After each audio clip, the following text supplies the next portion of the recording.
Hello students, welcome to MOS classes. आज हम 8th class Hindi NCERT के पाठ 5 चिट्ठियों की अनूठी दुनिया के प्रश्न अभ्यास को करेंगे। तो सबसे पहले हम देखते हैं पाठ से का प्रश्न 1। पत्र जैसा संतोष फोन या एसएमएस का संदेश क्यों नहीं दे सकता। यानी जो संतोष पत्र से मिलता है वैसा संतोष, वैसी संतुष्टि एसएमएस या फोन के संदेश से क्यों नहीं मिलती। तो इसके उत्तर में हम लिखेंगे पत्र जैसा संतोष फोन या एसएमएस का संदेश नहीं दे सकता, क्योंकि फोन एसएमएस द्वारा केवल कामकाजी बातों को संक्षिप्त रूप से व्यक्त कर सकते हैं। पत्रों द्वारा हम अपने मनोभावों को खुलकर व्यक्त कर सकते हैं। यानी पत्रों के द्वारा हम अपने मन के भावों को बता सकते हैं, लेकिन एसएमएस के द्वारा हम केवल फॉर्मल लैंग्वेज में बात कर सकते हैं, कामकाजी बातों को कर सकते हैं। पत्रों से आत्मीयता झलकती है। इन्हें अनुसंधान का विषय भी बनाया जा सकता है। ये कई किताबों का आधार हैं।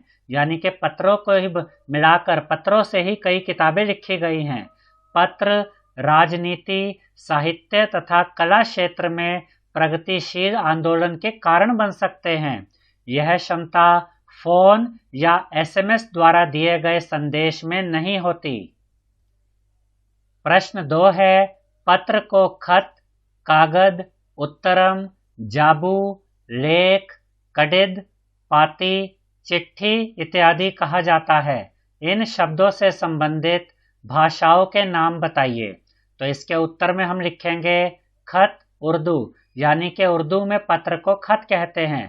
कागज कन्नड़, यानी कन्नड़ भाषा में पत्र को कागज कहते हैं। तेलुगु में पत्र को उत्तरम भी कहते हैं, और तेलुगु में ही पत्र को जाबू भी कहते हैं, और तेलुगु में पत्र को लेख भी कहते हैं। तमिल में पत्र को कडिद कहते हैं। हिंदी में पत्र को पाती कहते हैं, और हिंदी में ही पत्र को चिट्ठी भी कहते हैं, और संस्कृत में पत्र को पत्र ही कहते हैं। प्रश्न 3 है, पत्र लेखन की कला के विकास के लिए क्या क्या प्रयास हुए, लिखिए। तो इसके उत्तर में हम लिखेंगे पत्र लेखन की कला को विकसित करने के लिए दुनिया के सभी देशों द्वारा पाठ्यक्रमों में पत्र लेखन का विषय शामिल किया गया। विश्व डाक संघ की ओर से 16 वर्ष से कम आयु वर्ग के बच्चों के लिए पत्र लेखन प्रतियोगिताएं आयोजित करने का कार्यक्रम सन 1972 से शुरू किया गया। प्रश्न 4 है, पत्र धरोहर हो सकते हैं लेकिन एसएमएस क्यों नहीं। तर्क सहित अपना विचार लिखिए। पत्र धरोहर हो सकते हैं, इसका ये मतलब है स्टूडेंट्स कि पत्रों को हम संभाल के सालों तक रख सकते हैं, वर्षों तक रख सकते हैं, लेकिन एसएमएस को हम संभाल के नहीं रख सकते। ऐसा क्यों है, हमें बताना है।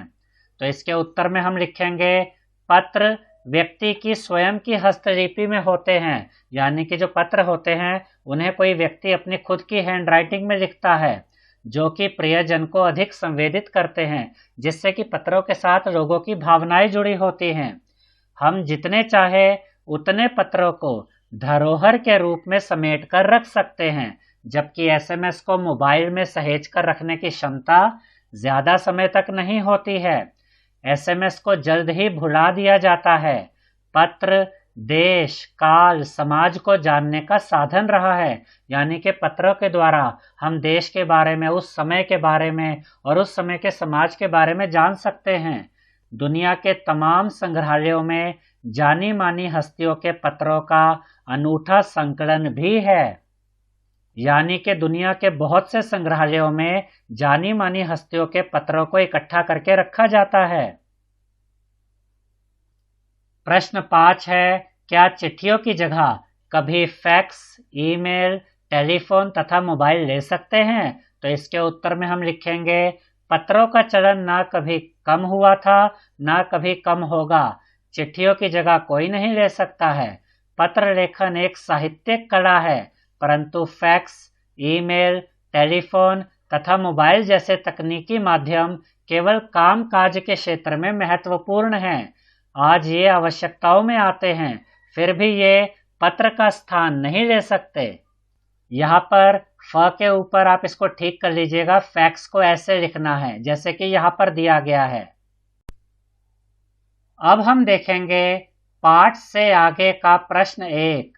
किसी के लिए बिना टिकट सादे लिफाफे पर सही पता लिखकर पत्र बेरंग भेजने पर कौन सी कठिनाई आ सकती है, पता कीजिए। इसका ये मतलब है स्टूडेंट्स कि अगर आप किसी को चिट्ठी लिखते हैं, पत्र लिखते हैं और लिफाफे पर आप टिकट नहीं लगाते और सही पता लिखकर भेज देते हैं, तो इसमें कौन सी कठिनाई आ सकती है।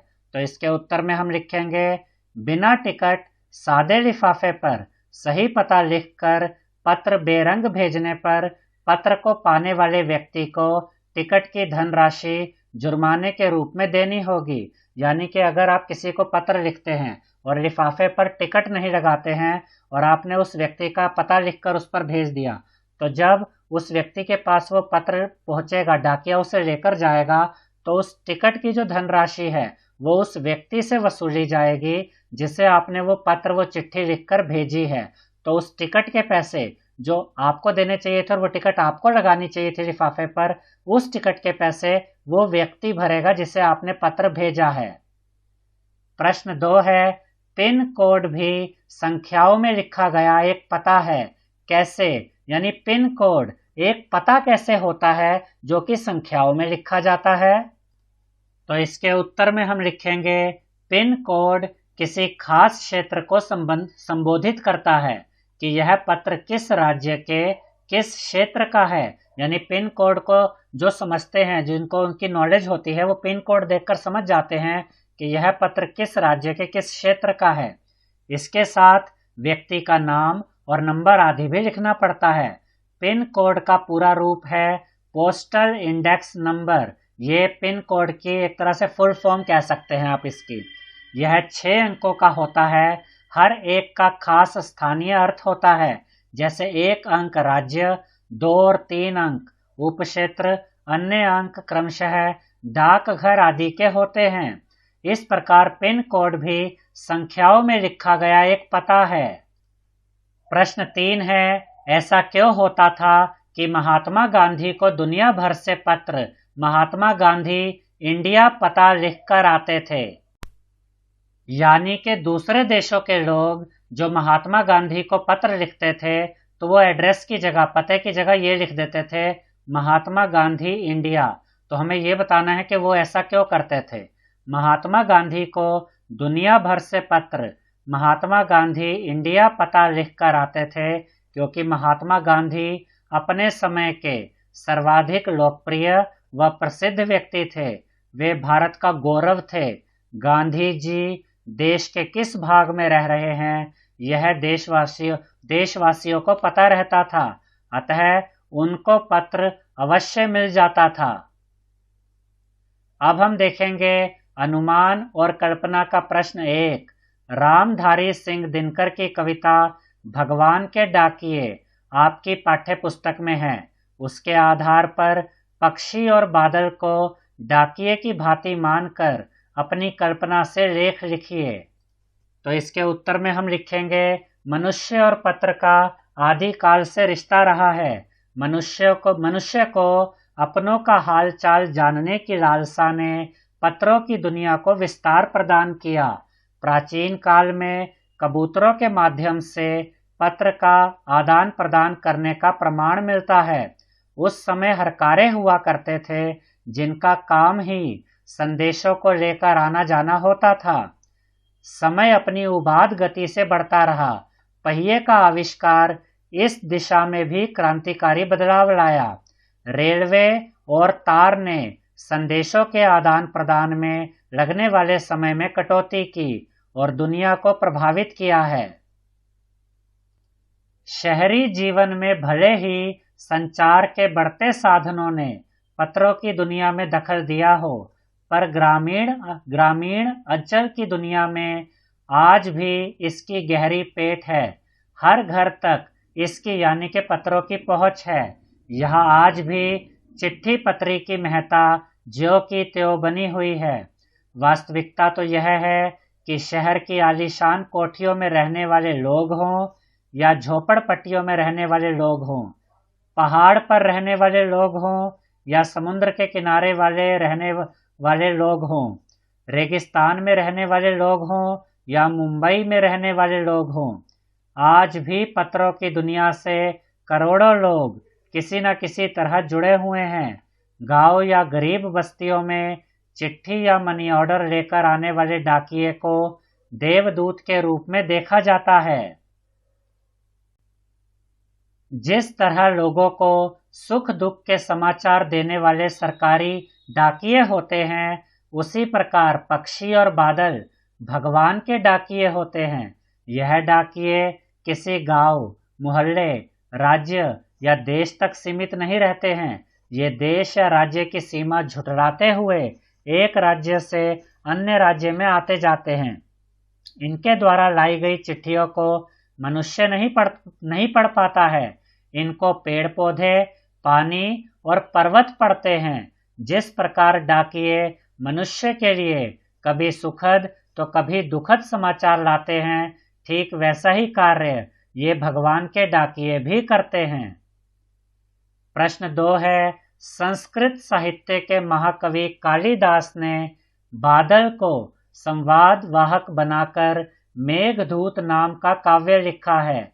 मेघदूत के विषय में जानकारी प्राप्त कीजिए। तो इसके उत्तर में हम लिखेंगे, मेघदूत महाकवि कालिदास द्वारा रचित काव्य है, जिसकी रचना कवि ने संस्कृत में की है। मेघदूत का वर्णन विषय इस प्रकार है। मेघदूत का वर्णन विषय इस प्रकार है। अलकापुरी नरेश कुबेर के दरबार में अनेक यक्ष रहते थे। उनमें एक यक्ष की हाल ही में शादी हुई थी। वह अपनी नवविवाहिता पत्नी को बहुत प्यार करता था। पत्नी के प्यार में डूबने के कारण यक्ष अपने कार्य में प्रमाद या आलस्य करने लगता है। उसकी प्रमादता के कारण यानी उसके आलस्य के कारण कुबेर उसे पत्नी से अलग होकर रामगिरी पर्वत पर रहने का श्राप देते हैं। यक्ष बहुत दुखी होता है। वह रामगिरी पर्वत पर रहने लगता है।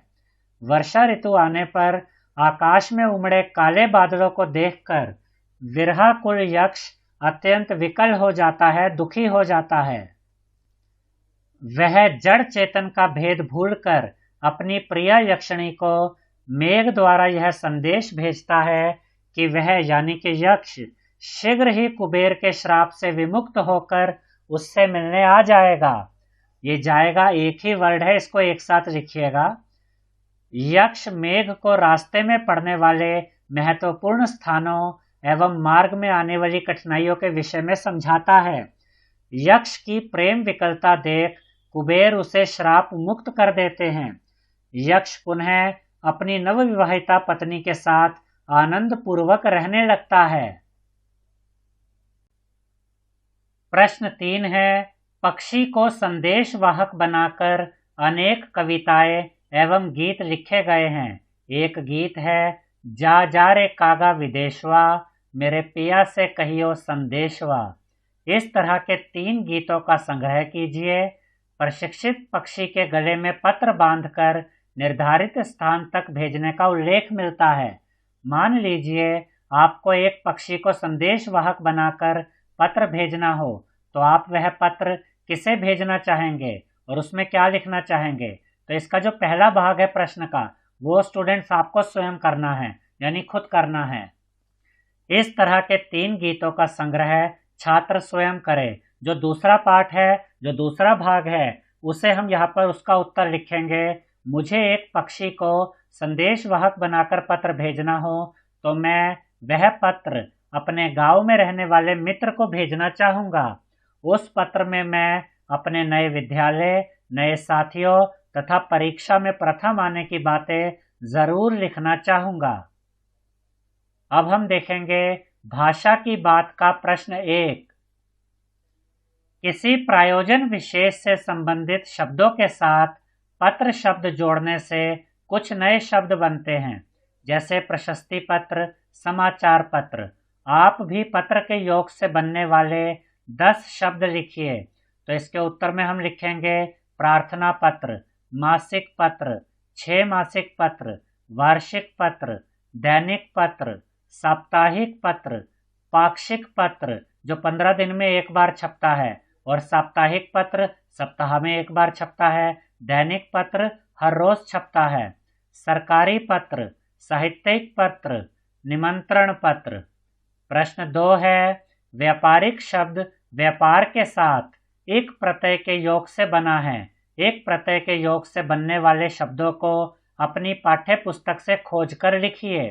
तो इसके उत्तर में हम लिखेंगे एक प्रत्यय के योग से बनने वाले शब्द स्वाभाविक, साहित्यिक, व्यवसायिक, दैनिक, प्राकृतिक, जैविक, प्रारंभिक, पौराणिक, ऐतिहासिक, सांस्कृतिक।